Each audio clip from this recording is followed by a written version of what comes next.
Assalamualaikum teman-teman. Kali ini aku mau menjelaskan ke teman-teman mengenai sistem pencernaan manusia nih. Yuk simak.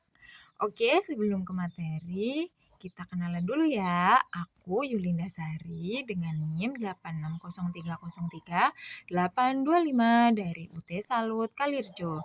Kali ini aku dapat tugas di mata kuliah praktikum IPA di SD. Selamat menonton ya. Apa itu sistem pencernaan? Yaitu sekelompok organ tubuh yang bekerja sama untuk mengubah makanan menjadi nutrisi yang dibutuhkan tubuh. Proses ini dimulai segera setelah kita memasukkan makanan ke dalam mulut dan berlanjut hingga sisa-sisa yang tidak tercerna keluar melalui anus. Fungsi utama sistem pencernaan. Yang pertama, memecah makanan. Makanan yang kita konsumsi akan dipecah menjadi partikel-partikel yang lebih kecil sehingga mudah diserap oleh tubuh. Yang kedua, menyerap nutrisi. Nutrisi yang terkandung dalam makanan seperti karbohidrat, protein, lemak, vitamin, dan mineral akan diserap oleh usus halus dan kemudian didistribusikan ke seluruh tubuh melalui darah.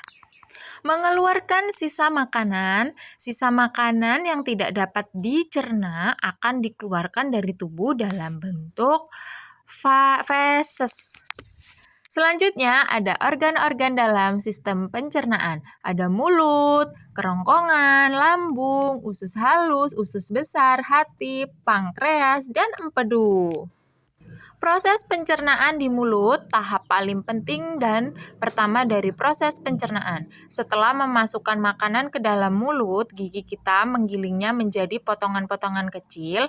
Kita menyebut proses ini sebagai pencernaan mekanis. Perjalanan makanan di kerongkongan, gerakan otot dalam sistem pencernaan yang menyerupai gelombang gerakan ini sebanding dengan tindakan meremas tabung, di mana makanan atau cairan dipaksa masuk ke usus besar oleh kontraksi otot yang bergantian. Pencernaan di dalam lambung, sel parietal menghasilkan asam lambung. Lambung tidak hanya mengeluarkan asam lambung tetapi juga sejumlah enzim lain yang penting untuk proses pencernaan. Agar makanan lebih mudah diserap tubuh, enzim-enzim ini bergabung dan asam lambung untuk memecahnya menjadi potongan-potongan kecil. Selanjutnya, penyerapan nutrisi di usus halus. Nutrisi penting dalam makanan kita disiapkan untuk diserap oleh tubuh setelah melewati proses di mulut, lambung, dan sebagian usus halus. Usus halus adalah tempat proses penyerapan ini. Biasanya berlangsung. Usus halus memiliki luas permukaan bagian dalam yang relatif besar dan merupakan organ panjang dan berkelok-kelok. Hal ini memungkinkan penyerapan nutrisi yang optimal. Fili dan mikrofili yang merupakan jutaan proyeksi mikroskopis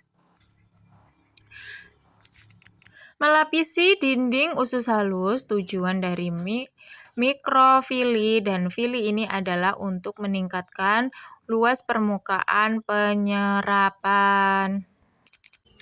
Peran hati, pankreas, dan empedu. Hati, organ terbesar dalam tubuh. Hati memiliki berbagai fungsi dalam sistem pencernaan. Fungsi utama hati dalam mencerna adalah memproduksi empedu. Pankreas, organ yang terletak di belakang lambung disebut pankreas. Organ ini menjalankan dua fungsi. Kelenjar ekokrin yang menghasilkan enzim dan kelenjar endokrin yang menghasilkan hormon. Pankreas adalah kelenjar eksokrin yang berfungsi dalam sistem pencernaan. Empedu. Kantung empedu adalah tempat empedu yang dihasilkan hati disimpan sementara kantung empedu berkontraksi saat kita menelan makanan berlemak, melepaskan empedu ke duodenum. Empedu akan bercampur dengan makanan di duodenum dan membantu pencernaan lemak. Proses usus besar, segmen terakhir dari sistem pencernaan, makanan yang belum dicerna secara tuntas, akan mencapai usus besar setelah melewati proses pencernaan di lambung dan usus halus. Disinilah tahap akhir pencernaan berlangsung, terutama produksi, fases, dan penyerapan air. Selanjutnya adalah pengamatanku mengenai gambar sistem pencernaan manusia. Sekian penjelasan dari aku. Semoga kalian semua yang menonton dapat menambah wawasan mengenai sistem pencernaan manusia. Dah, sampai jumpa. Wassalamualaikum warahmatullahi wabarakatuh.